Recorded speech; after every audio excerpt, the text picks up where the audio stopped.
Okay, as promised, this is the review of my brand new 2014 Kia Sportage. There are a lot of things I really like about the vehicle, and there are a few things, excuse me, that I don't like that much. One of my major complaints is that this pillar over here to my left is a major blind spot when I'm going around corners. It's of course the same thing on both sides of the vehicle, but this one's right here in my way. So that's a major gripe. One thing I noticed right away is the direct injected gasoline engine, I think it's called a GDI engine, is extremely noisy.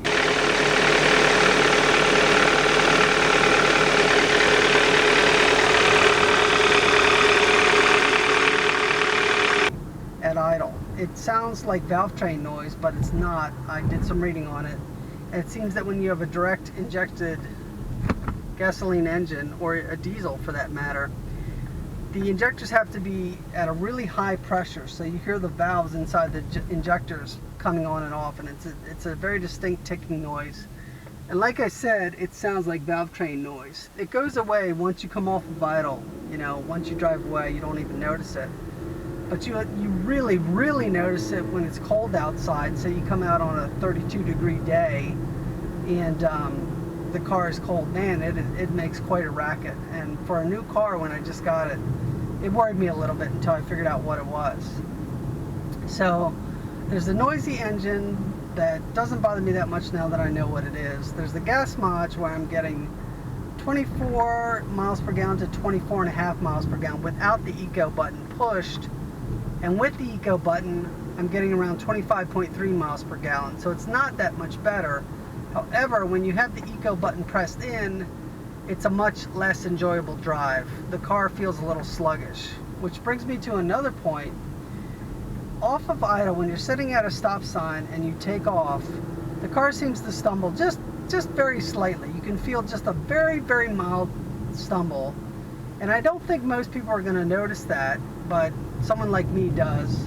But that's okay. You know, once you give it a little gas, it's fine. The car has a 6-speed automatic transmission, which you would think would be kind of neat, but I guess I've gotten used to my wife's cross-track with the CVT, because you feel the shifting all the time.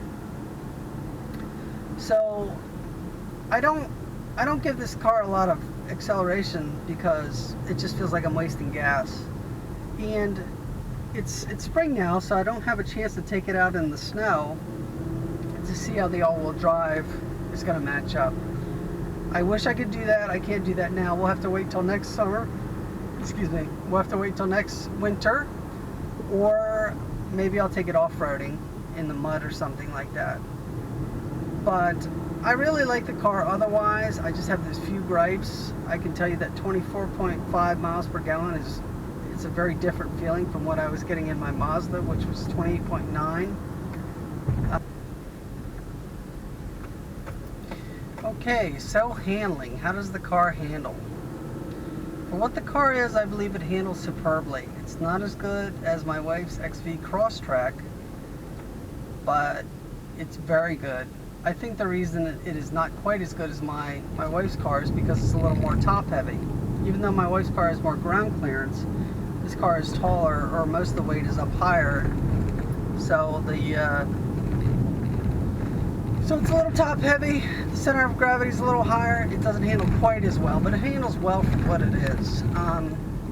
This car is a little better than my wife's in terms of the steering ratio. I think my wife's XV has a 16:1, and this has something definitely smaller. And the reason you can tell is because you don't have to turn the wheel a lot to get it to turn, like in my wife's Subaru. In the Subaru, you have to turn the wheel quite a bit to get the car to go around corners. You don't have to do that in this. So in that respect, it is better. The turning ratio is better in this,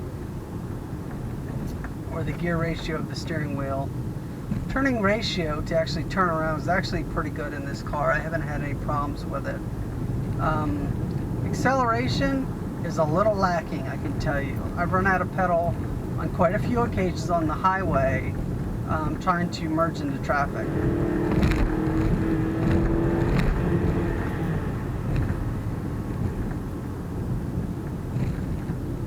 And that was floored just now.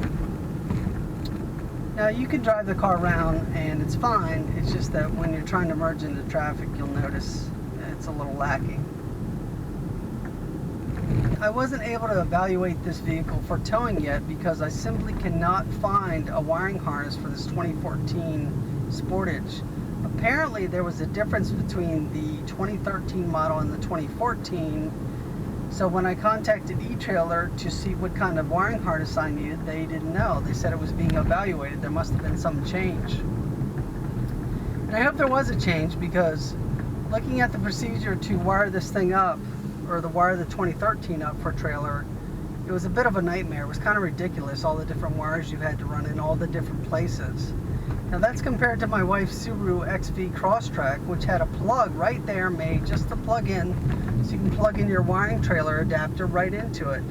This vehicle does not have that, so although I can get the tow hitch for it, I can't get the wiring harness, which is a little bit of a minor irritant for me, because the reason we got this big vehicle with the automatic transmission is so we could tow our teardrop and not worry about when we go up hills out west, or if we're driving in 100-degree Fahrenheit weather. Okay, so I find the fit and finish of the vehicle to be excellent. I really like that. So it comes standard with satellite radio, which is really neat. It's a must-have for me. I've had it for probably 10 or 15 years. This comes standard with satellite radio, so that's neat. It also has Bluetooth audio, which is really cool, which I can play the songs off of my telephone without any hardwire connection. Now, if I want to, I can plug my phone directly into the auxiliary, and also if I have a thumb drive with a bunch of MP3s, I can just plug that into the USB slot here, which I haven't done. Of course, it's got your standard things like air conditioner. It's got a 6-speed automatic transmission, and then you've got the sport shift mode, which I've never really used in any automatic I've had, and I don't see why I would. I really like the back seat. I like how it has the center console here. And for the price we paid, it's got a lot of little amenities, which are kind of neat. It's got, of course, your little vents for your passengers in the back, which my Mazda didn't have. It's got your little cargo carriers on the back of the seat if you have kids. The sound quality of the stereo is actually pretty good.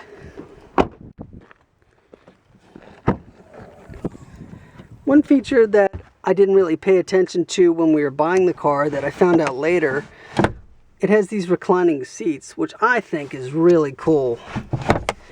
And for a car that's invoice is $21,900 on it, it's got a lot of neat little things. It's got an AC plug back here, which is kind of cool, which the Subaru does not have. It's got a little cargo thing over here you can put stuff in. I don't know what that's for. One thing I did forget to mention is the brakes on this vehicle are absolutely excellent. And that's probably why it has such a high towing capacity as compared to the other cars in its class. 2,000 pounds versus 1,500 pounds for the Crosstrek, 1,500 pounds for the RAV4. So, all said and done, do I like my 2014 Kia Sportage? I think I do. There's some minor gripes. Gas mileage is one of them. Blind spot, that's another one. And a noisy engine at idle, but beyond that, I think I like it. We'll have to see how it tows, which again was the purpose we got this vehicle. That, and I wanted an all-wheel drive. I wanted to be able to go to places like this state park we're in right now, which is Gunpowder Falls State Park, after it snows, and be able to take pictures and videos and things like that. So I wanted an all-wheel drive. I wanted a tow vehicle with a good towing capacity that did not have a CVT in it, so this fills that bill.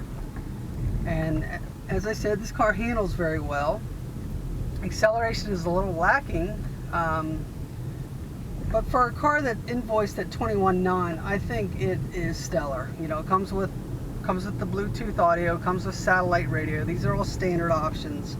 The one thing it didn't come with, which is kind of strange, and that is a minor gripe that I forgot to mention, is that this vehicle did not come with a key fob, which is really strange for me.